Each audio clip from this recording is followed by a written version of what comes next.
بتبدأ الحكاية بعد أحداث الجزء الأول اللي خلص بإن ولاد الأربع أشرار بقوا طيبين وبيدرسوا في مدرسة أورادون، وكمان مال هتتجوز بن اللي بقى هو الملك دلوقتي. وبنشوف الأربع ولاد وهم بيعملوا تعويذة علشان يسيطروا على المدرسة وعلى الطلاب اللي فيها، والتعويذة بتاعتهم بتنجح وكل الطلاب بيتفاعلوا معاهم وبيقدروا يسيطروا عليهم. وفجأة بتفوق مال وبنعرف إن كل ده كان تخيل للحياة اللي كانوا عايشينها زمان، لكنهم دلوقتي لسه طيبين وبقوا جزء من المدرسة، والطلاب كلهم بقوا يتعاملوا معاهم بشكل كويس ومحدش بيتنمر عليهم ولا على أهاليهم زي زمان. وبيكون في صحفيين بيتكلموا مع مال وبيسألوها عن مسابقة الرقص الملكي اللي هتكون بعد 3 أيام، وبيكون في صحفيين قاصدين يستفزوها وبيقولوا لها انت متخيلة ان واحدة زيك هتكون في مجلس الملكة ولا لأ؟ وكمان في صحفية بتسأل مال هل مامتها لسه متحولة سحلية ولا رجعت بشر تاني؟ وساعتها بتتضايق مال وبترفض انها تكمل اللقاء معاهم لحد ما بتيجي الجنية الأم وبتقول لهم ان مال مش هتقدر تكمل معاهم اللقاء دلوقتي وبتخليهم يمشوا. وفي الوقت ده بتيجي ايفي وبتاخد مال وبتقول لها انهم هيروحوا يقيسوا الفستان اللي هتلبسه في الحفلة، وفعلا بتروح معاها وبتكون ايفي متحمسة وهي بتجهز مال وبتبقى فخورة ان صاحبتها بقت الملكة بتاعت أورادون. وكمان بيشوفوا في التلفزيون لقاء بيتكلم عن قصة حب مال وبن، والمذيعة بتفضل تتكلم ان مال لازم تتدرب علشان تشارك في مسابقة الرقص الملكي وتفوز بيها. وساعتها بتروح مال تفتح الشنطة بتاعتها وايفي بتتفاجئ لما بتشوف ان مال لسه معاها الكتاب السحري بتاعها وبتستخدم التعاويذ اللي فيه، وبتقول لها ان بن لو عرف بالموضوع ده هيتضايق وهيفقد الثقة فيها، علشان كده بتطلب منها انها تخبي الكتاب ده وتخفيه تماما. ومن الناحية التانية بنشوف جاي وكارلوس اصدقائهم وهما ماشيين في المدرسة، وبتيجي جين بنت الجنية الام واللي بيكون واضح انها معجبة بكارلوس وبتتكلم معاه وبتطلب منه انه يكون شريكها في حفلة الرقص الملكي، وبيبقى كارلوس مكسوف ومش عارف يرد عليها يقول ايه. وجاي لما بيلاقيه متوتر بياخده وبيمشي علشان ما يبقاش شكله وحش قدامها. وفي الوقت ده بتيجي مال وبتتكلم مع جين وبتنسق معاها شوية حاجات بخصوص الحفلة، وبعد ما بتمشي بتروح جين تسأل بن عن الديكورات واللوحات اللي هتتحط في الحفلة. وبعد شوية بنشوف مال وهي عند الدولاب بتاعها في المدرسة، وبيروح بن وبيقول لها انه عامل لها مفاجأة، لكنه بيتفاجئ لما بيشوف الكتاب السحري عندها في الدولاب، ولما بيسألها عنه بتقوله انها محتفظة بيه علشان ترجعه المتحف جنب المراية السحرية بتاعت ايفي، وبتعرفه انها ما استخدمتهوش قبل كده. وساعتها بياخدها علشان يوريها المفاجأة بتاعته، واللي بتكون عبارة عن موتوسيكل باللون البنفسجي اللي هو اللون المفضل لمال، وطبعا بتفرح بيه جدا وبتشكره على المفاجأة دي. وفي نفس الوقت ده من الناحية التانية بنشوف جاي لما بقى هو قائد فريق المبارزة في المدرسة، وبيكون في اليوم ده بيتمرن مع الفريق بتاعه، وبيبقى فيه واحد جديد لسه منضم ليهم، وطبعا كلهم بيكونوا لابسين اللبس بتاع المبارزة والأقنعة ومحدش شايف شكل التاني. والولد الجديد ده بيكون قوي جدا وماهر وبيقدر انه يهزم جاي، وده بيخلي جاي يتحمس ويطلب منه انه ينضم للفريق بتاعهم. لكن المشكلة انه لما بيكشف وشه بتطلع بنت واسمها لوني، وساعتها تشاد بيقول ان ده ممنوع والقواعد بتقول ان الفريق لازم يبقى كله ولاد بس. ولما بيحاول جاي انه يدافع عنها وبيقول ان مستواها حلو وهتبقى مفيدة معاهم، بيتضايق تشاد وبيقول لجاي انه كابتن الفريق والمفروض يكون اول واحد يطبق القواعد دي. وساعتها جاي بيحس انه اتكسف وبيعتذر للوني انها مش هتقدر تكون معاهم.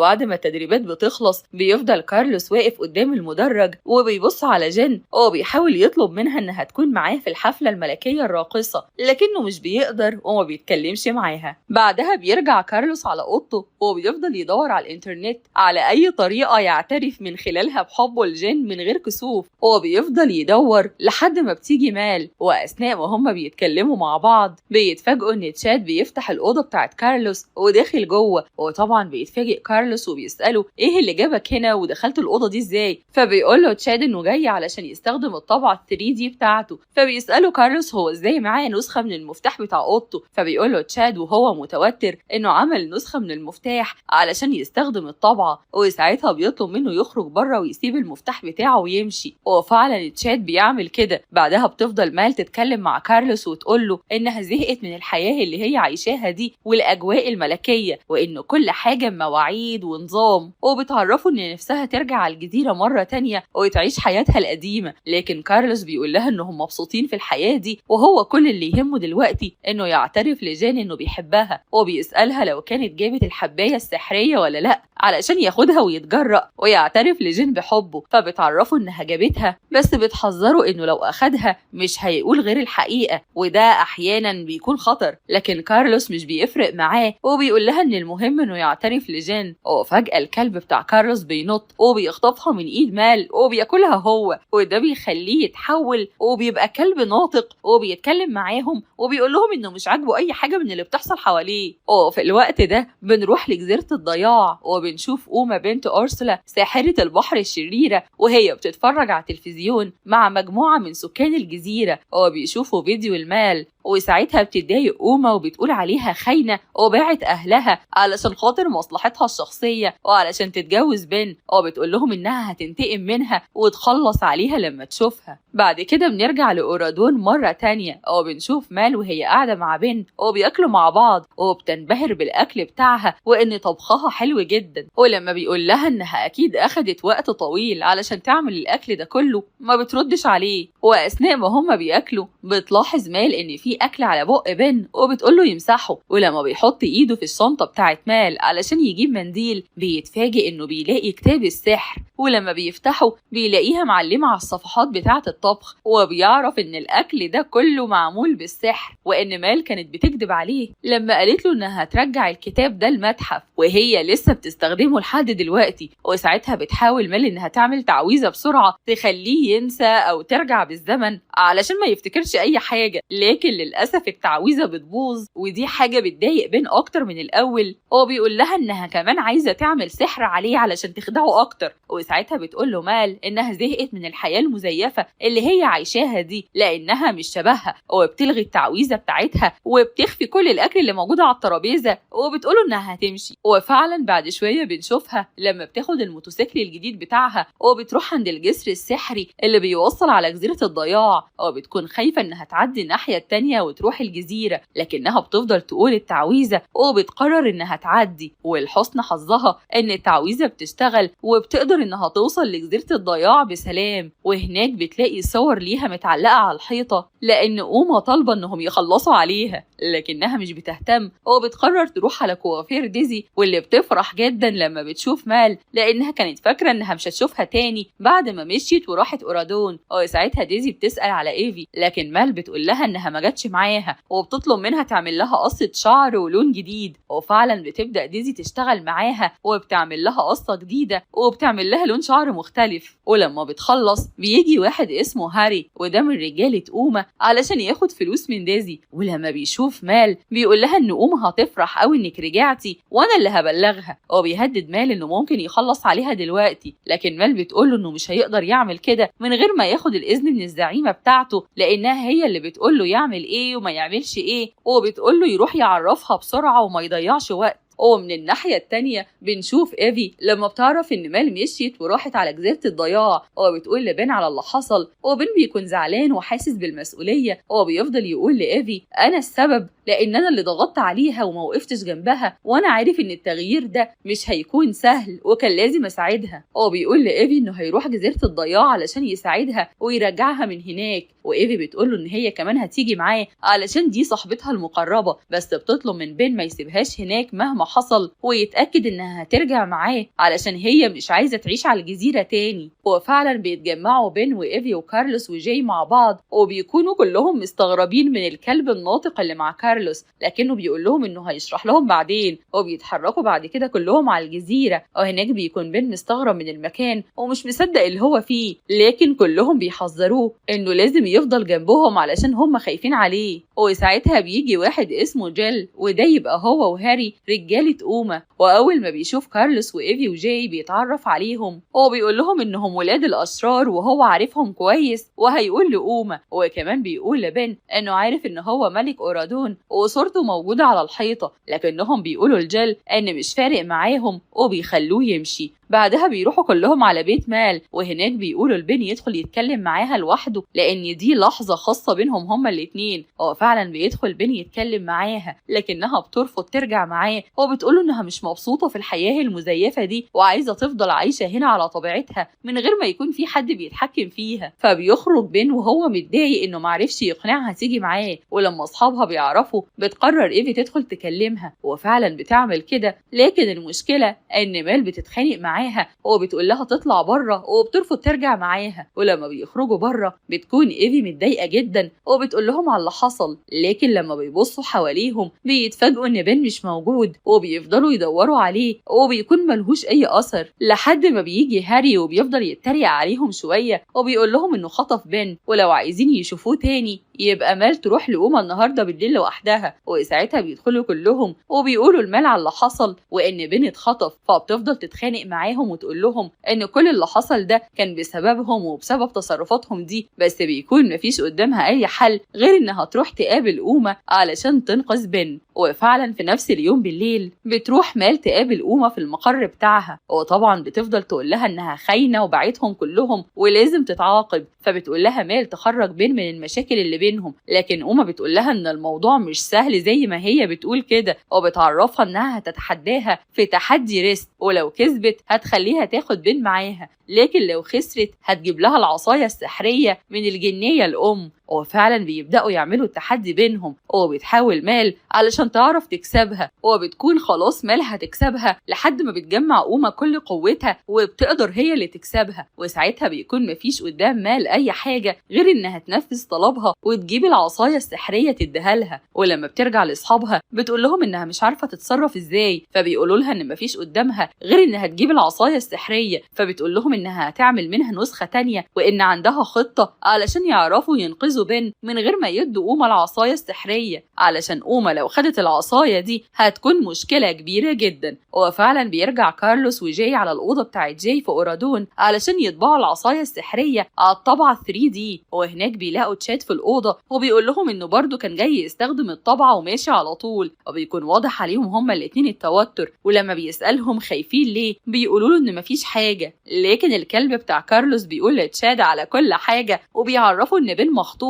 وهم عايزين يعملوا نسخة من العصاية السحرية علشان يدوها لأوما. وأثناء ما هم بيتكلموا بتسمعهم لومي وبتمشي بسرعة قبل ما حد يشوفها، وهم بيفضلوا يتكلموا مع تشاد وبيطلبوا منه ما يقولش لحد. وفي نفس الوقت ده بنشوف إن مال وإيفي قاعدين في الكوافير بتاع ديزي وبيدوروا في الكتاب السحري على تعويذة يستخدموها علشان ينقذوا بيها بن من أوما. وفي الوقت ده إيفي بتشوف قطعة إكسسوار عند ديزي وبتعجبها وبتطلب منها إنها تاخدها معاها وهي ماشية. وساعتها ديزي بتعبر لإيفي عن حبها ليها وبتقول لها إن كان حلمها إنها تلبس الإكسسوارات بتاعتها، وكمان نفسها تاخدها معاها أورادون وتساعدها هناك وتبقى معاها طول الوقت. فبتقول لها إيفي إن هي كمان نفسها تاخدها معاها أورادون، لكن للأسف في الوقت الحالي مش هتعرف تعمل كده. فبتقول لها ديزي إن على الأقل دلوقتي في أمنية من الأمنيات بتاعتها اتحققت، وهي إن إيفي تلبس من الإكسسوارات بتاعتها. بعدها بتمشي إيفي ومال وبيقولوا لبعض إنهم لازم يلاقوا حل وينقذوا بن لأنه ملوش ذنب في كل اللي حصل. وإيفي بتفضل تقول لها